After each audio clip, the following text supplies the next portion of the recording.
Good morning. Pretty bright up here. I can hardly see any faces, so typically sitting in front of a monitor, not a bank of lights here. I see SIMULIA did some background on my bio. I was going to tell you a little bit about myself, and just so you know, I'm basically a sit-at-the-desk practicing engineer doing analysis. Really enjoy it. But it's really nice to be here today, and what I'd like to do is to tell you about 3M in a multiple number of ways here, and kind of lead you through what the company is, some of the interesting characteristics of it that we find. And the way I'm going to do that is first to start to talk about the technologies of 3M, which is the foundation that we build our products on and our innovation on. I'll talk about the business side of 3M, which is the process by which you bring those inventions up and market them and sell them. That'll be the first half. The second half of the presentation, I'll concentrate on the technical side, giving you an overview of the modeling and simulation arena from a higher level, and then finishing off with some abacus examples. So we call ourselves an innovation company, and really what we're out to do is to sell products to make money. You've all seen and probably used some of our products, Post-it notes, masking tape, sandpaper, those kinds of things. It's in an effort really to improve people's lives and to have you guys move your businesses forward, your lives forward. 3M is really a connection-oriented company, and what we like to do is to do things in a manner of collaboration to solve the problems that we are working on. Interesting, it's not a siloed company. It's not a company where people hold things at their desk or in their mind, but there's quite a bit of sharing that goes on at the technical level, at the management level, across divisions, across technologies.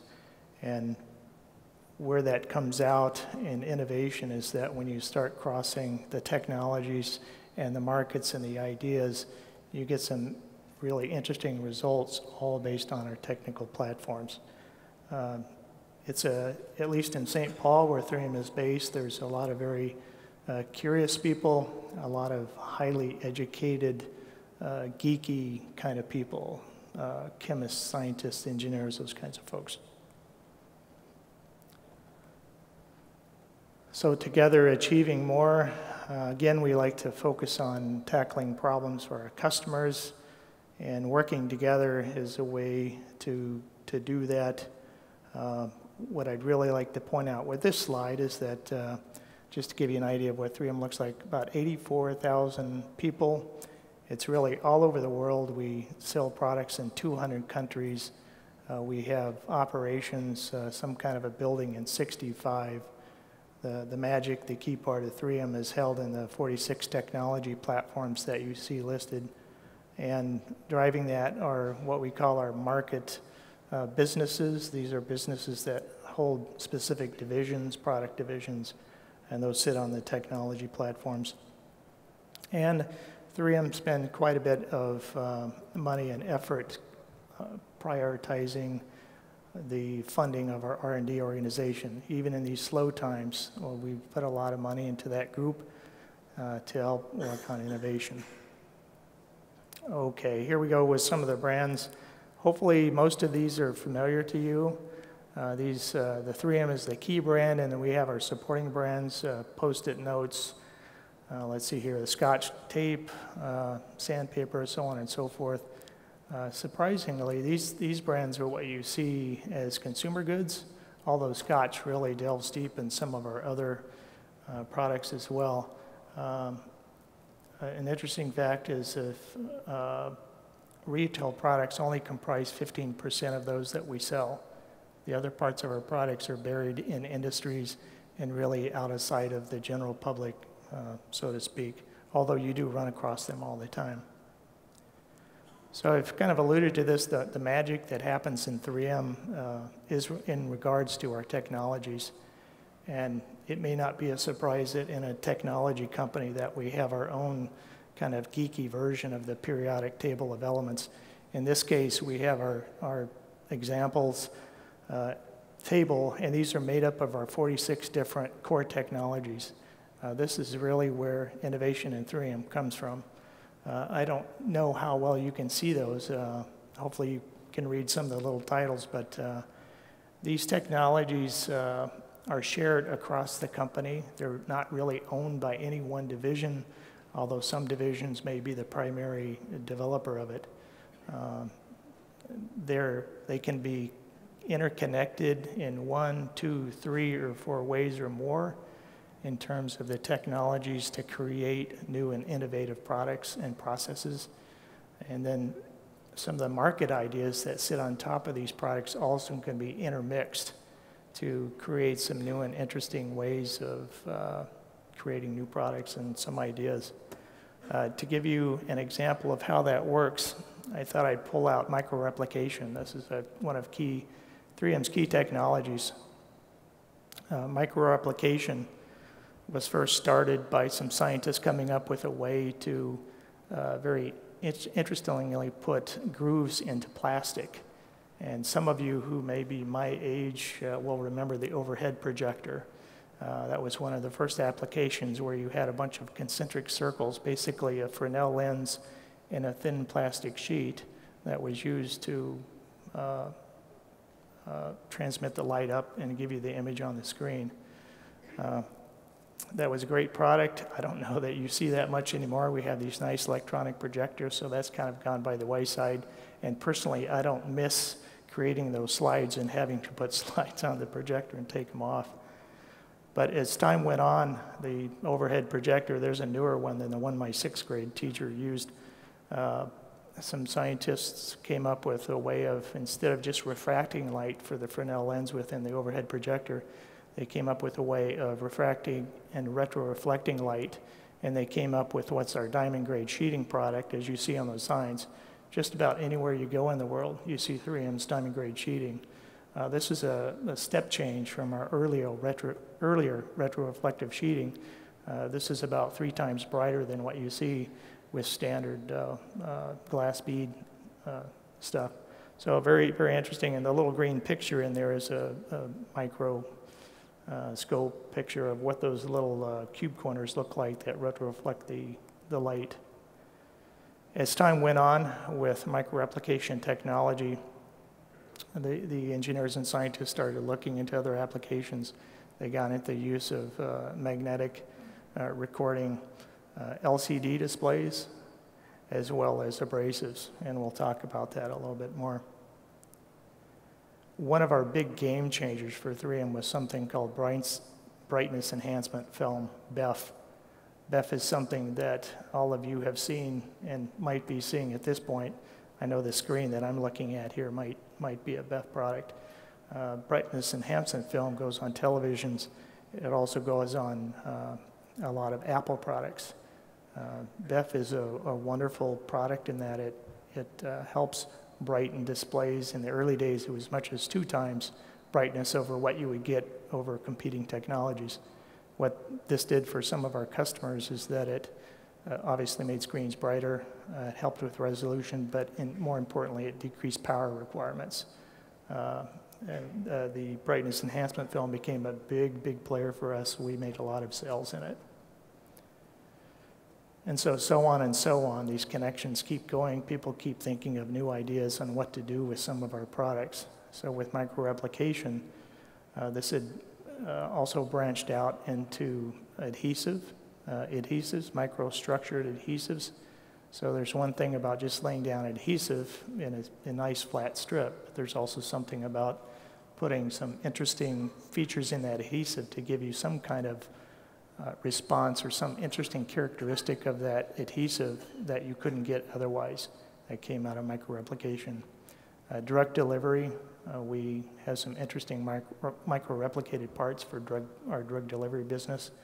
Abrasives is another game-changing implementation of microreplication.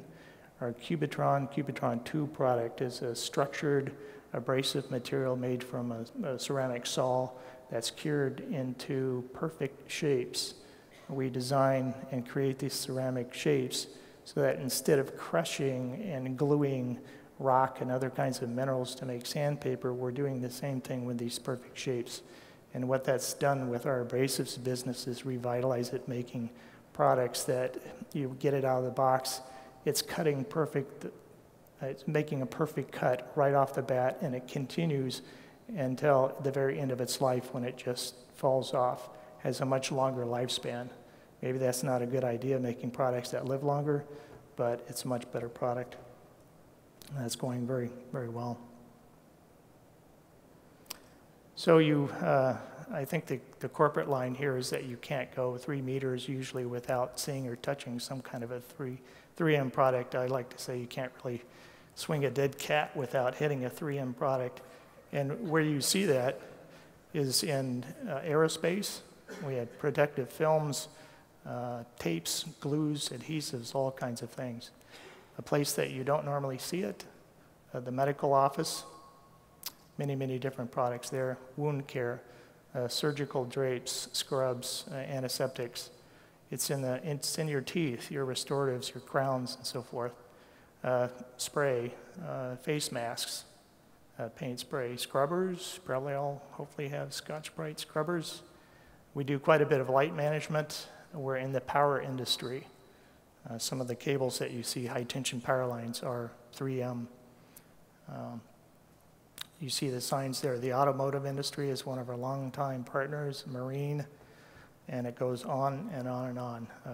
3M products are all over the place, and I've been with 3M 22 years, and it's easily not a month goes by when there's not a new product, it's not a new process, or even a new division that comes up, or a division merges into another one where something's changing. It's hard to keep up with what's going on with the company. It's really, really kind of interesting. Okay, I hope you can stay with me for a little bit. I know this front stuff is a little bit boring, but I mentioned 65 countries where we have facilities. Marked in red are where we have the sales and marketing organizations. Blue is manufacturing, and that's increasing. Where we spent a lot of money in recent years bulking up our manufacturing operations overseas. In addition, our R&D technical capability overseas. Those are sites that we call super hubs, places capable of producing more than just a division's worth of product, but creating their own products for the region in which that super hub is located, trying to get closer to the consumer. Some of the statistics here on the company. Most of our sales are not in the United States. We're going to very quickly approach 70% here. An important thing to note, R&D 1.6 billion. We also spend about 1.6 billion on capital improvements. I believe that's the number for this year, and that's going to keep going up. It keeps people like me employed, so I like to see that. 3M, as you saw in some of the earlier slides, is a curious place. We have a lot of people who really like to invent and combine those technology pieces into new and exciting things. So there's quite a bit of patent activity, and that's really a requirement. That's an expectation of the people in the technical community, is to keep your Technobook current, to submit your records of invention, and to work on patents when appropriate. We're a blue chip company, for what it's worth. And from the business side, we have our 6 businesses that oversee and keep everything on target, move our products out the door. All right, advance. Okay, talking about those businesses a little bit more specifically, our big gorilla in the company is the industrial and transportation. These are the guys that own the tapes, the adhesives, and so forth, sandpaper, the birthplace of 3M. Consumer and office, for those who like Post-it notes, keep buying those Post-it notes. Those are out there in the consumer and office. Display and graphics, we talked about some of those products earlier. Healthcare, again, a little bit of a sleeper for those who aren't in the industry. Another quiet one is safety and security and protection services. This is an area who does things like protective films, license plate identification tags, trying to make things secure. Also, library systems, check-in, check-out systems.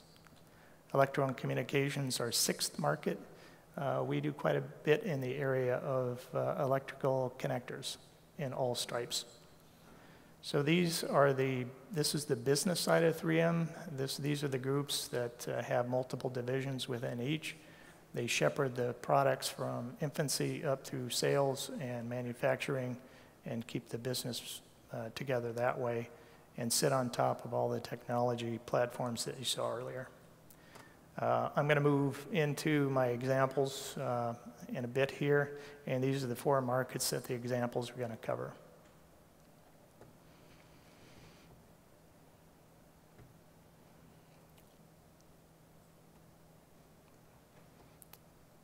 The only thing I really wanted to point out here was, as you can read some of these, is that what I like about 3M, what's really fun there, is the collaboration within the company. Very few areas are siloed, very few people are siloed. There's quite a bit of collaboration that goes on between people. It's also a very curious company. People are generally excited at work. They like to explore. They really like to invent. That's something that I found very, very interesting when I came to 3M and enjoyed that quite a bit. Hopefully you want to keep going on that. So let's move on to something that's perhaps a little bit more down the sweet spot of this audience, which is more the technical side. I'll talk about predictive engineering and modeling. As you see, it's got a spot on one of our core technology blocks here. This covers a wide range of modeling and simulation, everything from the structural, thermal, fluid flow that you see in the Abacus product, all the way up into some fairly exotic things, at least in my mind, of numerical methods that you can use to solve problems. So beginning at the very smallest size, and these first three slides are kind of chemistry, physics thing. Don't ask me questions. Fortunately, you can't. I can't explain them, but these are really, really strange things that people do at 3M. So quantum mechanics, these are dealing with electrons. What can you do with electrons? Reflection properties, electronic properties. We're into nanoparticles quite a bit. How those interact, very important. And we have a group working in that area. Moving up to the atomic level, this maybe is a little bit more traditional. From an academic standpoint, we use both academic and commercial code for this kind of things. If you can think of all the ways that you need to put atoms together to make chemicals and how chemicals interact, this is a tool that people can use to figure out how to do that and why things do things the way they do at that scale. Not surprising at 3M, we deal extensively with polymers and polymer products and derivatives. The mesoscale, it moves up a little bit from the atomic scale, and you're trying to figure out, again, how to make things work. A little bit bigger, a little bit less resolution than atomic. Okay, now I'm getting into something I have a little bit more familiar with. The slide on the right, that's an output from an Abacus simulation. We've tried the acoustic module, and it's great to see you develop it. We have a small but powerful acoustics capability with 3M around particularly Thinsulate. You probably had it in your sweaters, your jackets to keep you warm. Thinsulate also makes a great sound deadener. So we've put that toward the automotive industry and have sourced it through a number of different vendors. The analysis at the right was done on an air purifier. So for those products that we have that make noise that we don't really want to make noise, or we're going to somehow mute that noise, the Abacus is a tool to use there. Surprisingly, quite a few of our products at 3M include electromagnetics. We have a strong presence in RFID, capacitive sensors. We're a leader in library checkout systems, which are magnetic in how they work. In the medical space, we sell all sorts of products, one being an electrosurgical grounding plate that we've done an analysis on here a few years ago, making sure that as you're grounded for surgery that involves powered equipment like electrically cauterizing knives that you don't get short-circuited and electrocuted on the table. Optics. This is a very, very important part of 3M. As you saw on my slide for microreplication and how that's developed. Quite a few of our products are optical in nature, and we do use quite a bit of different kinds of software, academic and commercial software, to do ray tracing, everything from down at the nanometer level for light reflection and refraction on up to very large devices like solar systems, solar arrays, and so forth. So we have quite a few lighting products, and that's a growing area. So as far as the resources that we have, I thought I'd include this slide. I know when I'm sitting in the audience listening to a talk like this, it's nice to know in the different companies, well, what is your environment like? What do you work with? What are your tools? So I thought I'd mention that. We really use a wider range of tools from the commercial code, such as Abacus, competitive tools to Abacus. We won't mention their names. So we have both those commercial tools. We have a lot of academic tools. People, as they come out of school, they're familiar with some tools that they've used that were developed in school, and they bring that capability and those tools with them. We're also interested in open source tools, and we have those available for solving some of our numerical problems and simulations. The areas highlighted in red are those that I'm going to have specific SIMULIA-based examples about, and I've already talked a little bit in the black examples. So what we find is that there's no golden tool out there. Unfortunately, every tool that we have has their own capability and so forth. Many times it's not uncommon to use more than one package to get through a problem that we might work on. As far as our compute resources go, it's kind of an eclectic mix. We have an IT organization that supports the 78 node cluster that you see, as well as the 96 core SMP computer that you've got there. The two in the middle, the two 6 node clusters, are for the engineering analysis group, which I'm in and support, and that's just for our needs. From a load balance, load sharing kind of application, we use the PBS queuing system. It's pretty handy. In my particular cluster, one thing we did was to install graphics cards in a couple of our compute nodes directly so that we can have direct rendering. We find that the desktop is really almost too small for some of the models we do, both in the CFD area and the structural analysis area. Difficult to display, difficult to get performance out of it. It's been very handy to do that. And the last piece I wanted to mention is that many times we work on projects that are one of a kind. It's not too often that we repeat ourselves or have the chance to repeat ourselves, but there are those instances.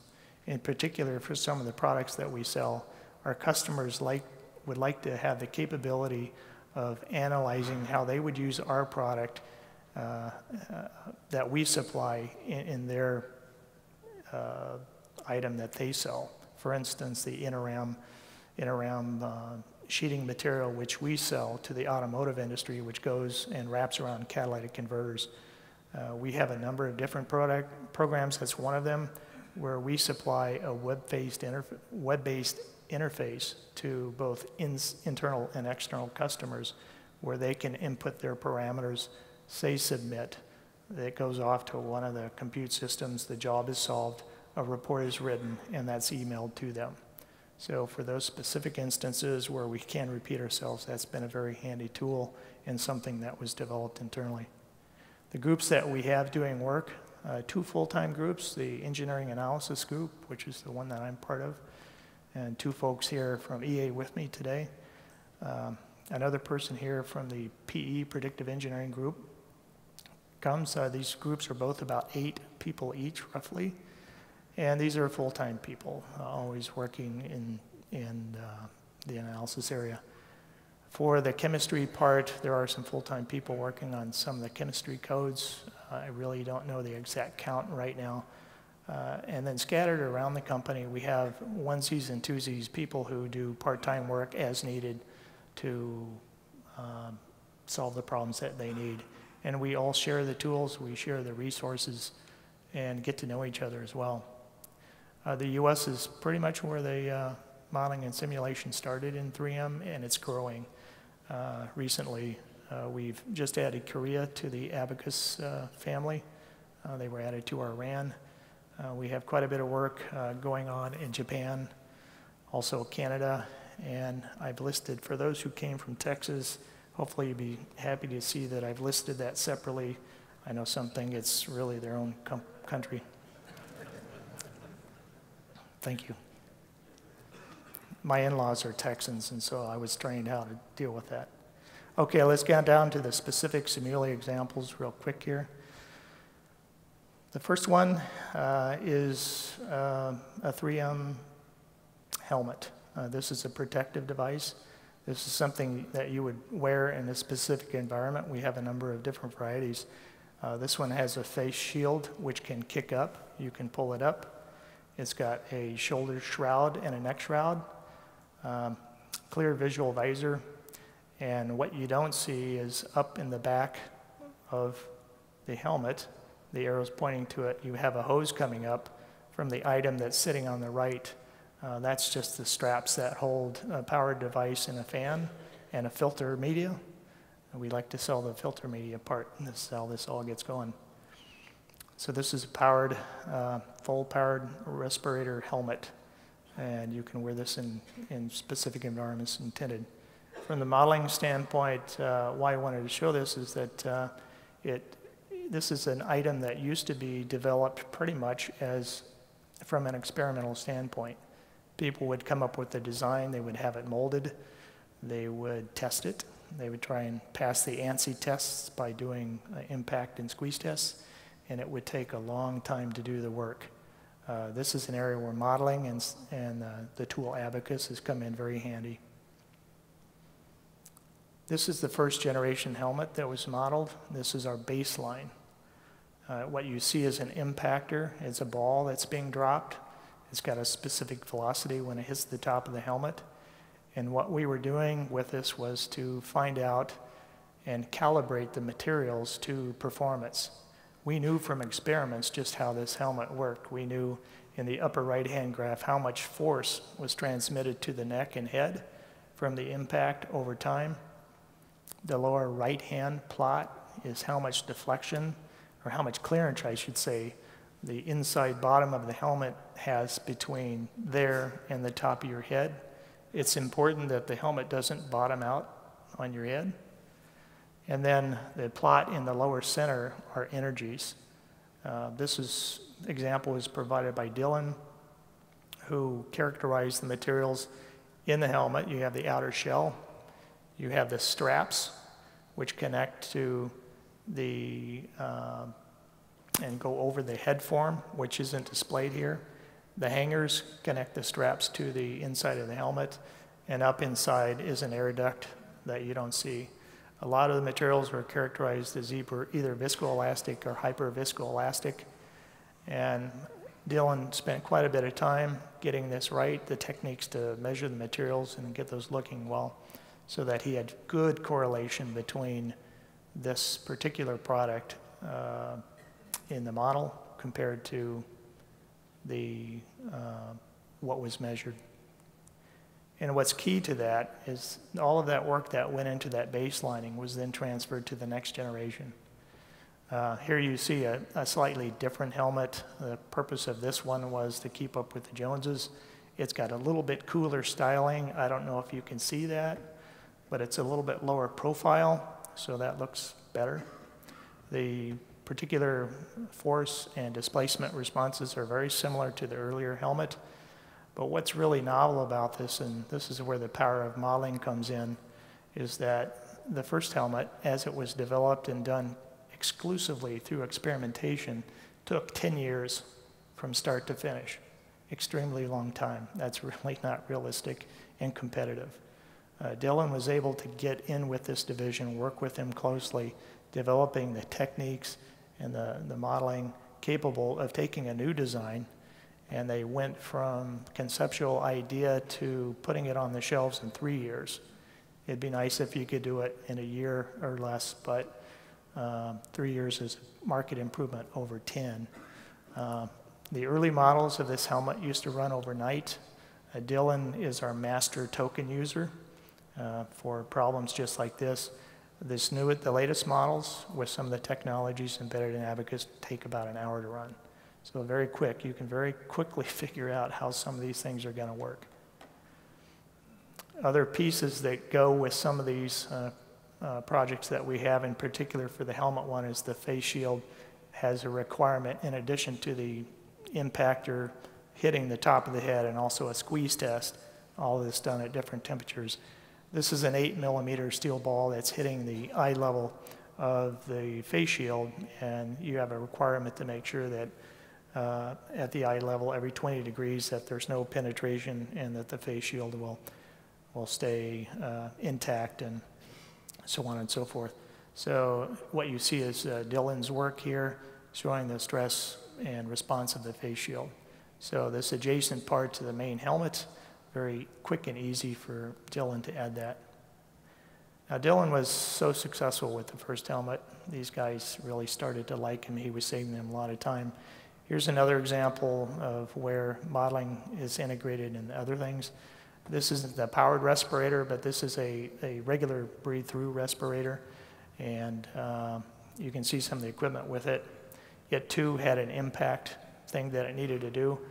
A nice thing about using Abacus with this is that you have both the interesting properties of the face shield, but also the rubbery response and the seal around the edge there. So this is a completely sealed face mask. Very important that if you have an object hitting or trying to penetrate your face shield, that you don't have any kind of leakage on the side. And that's what Dylan was checking for here. Very quick to do. In our Austin divisions, we have 2 or 3 divisions that work on electrical, electronic type products. 3M is into connectors in a large way, and we do quite a bit of analysis on these. A simple analysis that I wanted to show you is this is a SATA connector, and it's really a straightforward analysis here using standard. What we're doing is we're showing the insertion and connection between the male and female parts of the connector. You can get simple outputs such as stress, strain, performance, how the connector is going to work in itself. Really all what we're doing here is we're trying to figure out what the contact stresses are between the parts so that we can figure out how much plating to put on the connectors. The least amount of plating that we can put on, the lower the cost of our connector and the cheaper product is for the customer. I also wanted to show this from scale size. You know, face masks are one size. Here's a smaller one. We've done even smaller than this, typically no. This is purely a fun slide. This is real. A number of our products are in the form of film, and some of our films are protective films. We do products that are good for hurricane protection. You wrap your windows with this film, and if you have high winds or objects hitting the films, the windows stay intact and together. We also have blast protective films or much stronger types of experiences. This is a project where they were thinking of a prototype, and they wanted Dave Lindeman, who's in the predictive engineering group, to take a look at this from a modeling standpoint. And this was one of the first applications that I saw where we were using a damage criteria with a brittle material coupled with a connection with the underlying film and trying to capture the whole response as what you see are 2 2x4s hitting the window. So this would represent hurricane stuff, pieces coming off houses and whatnot hitting the window. The fun part of this project was that we actually made a 2x4 hurling machine, and we're able to try and correlate what you see here with actually what was going on. Okay, a sweet spot of 3M is tape making. This is a really what looks like a very simple model here, but this is packed with all sorts of technology. The adhesive in this is viscoelastic. Everything else is elastic. What we wanted to do here was to go from our existing peel model and put it into Abacus to give it a little bit more oomph. And of particular interest is that, again, using microreplication, we are microreplicating the adhesive, having places where there are cutouts. Depending on where these cutouts are on this product will determine how the product performs, how much the peel strength is, what its behavior at different peel speeds, at different peel angles. This required quite a bit of effort on the part of Chowdhury. The adhesive part and the failure criteria had to be created with user subroutines to make this match reality. Quite a bit of time was spent on this. If you look at it from another perspective, here's some features here. As you pull it up, it kind of snaps as it comes off the surface. And then you have specific peak forces as each of those disengage. And you can investigate however many permutation and commutations of this that you have. Why is that important? Well, you can create a map. You can create a listing of if a customer wants a specific peel force, you can figure out how much adhesive you need to put on it to get the performance that they need. These are fairly flat, but the combinations are endless, and what we find is that customers have lots and lots of requirements. So the more that you understand your product and the quicker that you can figure out how your product will perform under given geometries and conditions, the better you can respond to it. And Abacus, in this case, has been a great tool for us to figure out tape, in particular tape with microreplicated features. The next example is one that showcases capital equipment. I'm in a group that primarily focuses on capital equipment, where our predictive engineering group focuses more on product design. They each have their pros and cons. This is from an analysis and analyst viewpoint, but they're all very interesting. In this case, this is getting up to the larger scale of things that we use size-wise to model with Abacus. This is about on the order of 15 by 20 by 30 feet. This is a very large support frame that's holding a precision piece of equipment that's making a product with features on the scale of 11 nanometers. So what's important with this example here, and we do this routinely now with Abacus, is for these very large support structure, we want to make sure that the natural frequencies of this stay above a certain frequency or a certain set of frequencies. That's important because if you have too much movement, we see that in our product. And when you have very, very small nanometer size features, that shows up in a big way. So the arrow's pointing out where a large mass is of the key piece of technical equipment that's mounted in the station. The yellow markers are showing all the ties. I got to point out that a enhancement request, Jennifer would like to have done a tie connection with everything, but this actually had to be done manually, and it took a little bit of time for her to connect all these pieces, both solids and the continuum shells used in this model here. And what you see is the output. This looks like just about any other kind of modal output that you've seen before, but what we do is we get to understand the, I'm going to back up because it's going to make people sick. I can't watch that slide, but getting to understand those modal frequencies and staying out of particular behaviors are important. And we couple our experience of what we've done in the past and what we know in the past to what we're designing here in this case. Okay, Jennifer submitted this example here. This is a solar collector. The important part of this is the solar film inside the parabolic piece. And the analysis is to make sure that this device withstands either an 80 or 200 mile an hour wind. I think the 200 mile an hour wind was something of more of an interest than a requirement. So here's the structure. It stands about 6.5 feet tall when it sits on a pedestal and you have a wind coming at it from either direction. There is a bracket on it in the center and the pedestal where things are connected. And you want to make sure that these are okay. This is our first production implementation, I think, of Abacus structural with CFD. and this came out really well. It happened pretty quick, I think relatively speaking, pretty easy to do. This is a cross-section of the domain for the CFD part. If you run through it and solve the problem, you see the flow lines. And rather than take some kind of a book solution for what the pressure would be on the parabolic part and do the stress analysis, we took this output straight from the CFD solution into the structural part, and you get your deflection. If you really wanted to, you could also see how much the parabolic part's deflecting and figure out what your loss of efficiency is for your optical capture is.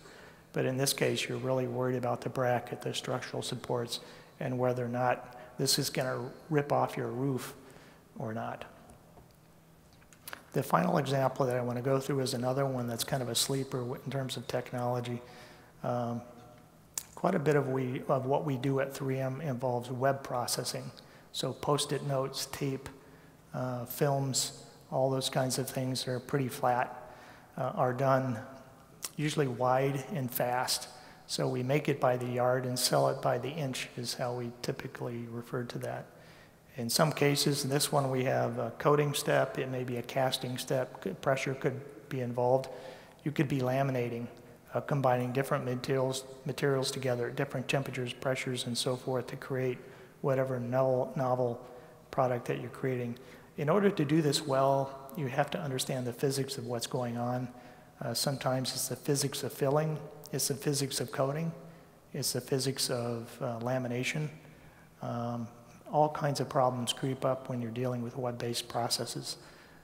We've had a group that's done a lot of specific modeling in this area where they've modeled one specific part and they understand it well. But to be able to do a whole line where you go from start of raw materials to finish and tie it back to the performance of the product, we've never done before until now. And this is our eyesight example. This one's hard to read, I know, but what you see is we have a portion of the code. This is an internal code that we use to solve the characteristics of the web thermally. We have a code step. I'll call it a code step. We have another code step in here. These are internal codes that we have, and then a whole host of other calculations that we're doing to figure out that given set of process conditions, is this what we want? Is it coming out the way that we want? Is it going to be a good product? And if it's not a good product, what does that product look like? So when you run it, this is a case where every place that you see a colored dot is a rejection. It failed for some specific reason. It had a defect. Could be a coating defect, a filling defect, a temperature defect, a material property defect because it wasn't processed right. By using eyesight and running through this and checking, you start to see areas that open up. That gray area with no dots, that's what we want to see. This is what we call a process window. We stay outside or inside of the dotted areas, and those are the places where we can run this line to make the product where it's going to come out the way that we want to run it using our codes. Here's a final one where we're figuring out just how to turn the knobs to make this stuff run well. Why is this important? This is important because what used to take literally years to put together some of these models, and then what would take months to do some of these simulations, now can be done in a matter of 3 or 4 hours. So experimentally, you can do these web-based processes, but for those who do web-based stuff, you know that it can be extremely expensive on the order. In this case, just a simple tooling change could be on the order of $30,000 to $50,000 if your tool has got just the wrong way and it just wouldn't work after all. So if you can do it numerically, everyone knows the story there. It's a good deal. This is the end of the technical part and pretty much the end of my presentation. I just wanted to review. We talked about 3M from our technology standpoint. If anyone wants to talk about that afterwards, I'd be glad to. Hope you have an understanding of our businesses a little bit, maybe a little bit different structure in some other companies, you know, and then the technical side of it in modeling and simulation. And for those here who are from SIMULIA, I have some words for you. What's really important for us and 3M is that you keep working on technology. technology, technology, technology. I know you have your own drivers for your business, but what you put into your code is what allows us to do what we do on our end and make our projects or products. Where you really stand out strong is that you have the leading and disruptive first principles technology embedded. At least I hope you can still be disruptive in it. Usability is very important. As CAE has matured, more people have come on board in 3M and have started using Abacus to the detriment of some of our other codes. And now we have a real crunch on Abacus tokens. If you and SIMULIA can help me out and give me more tokens for the same price that we pay now, I'd really be appreciative. Someone like that a lot.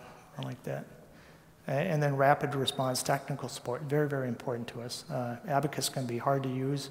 It's nice to have people who are responsive, you know, on a first name basis. We do that with your Woodbury, Minnesota office. Very, very helpful. So with that, I'm done. If anyone wants to talk later, I'd be glad to. Thank you for being patient listeners.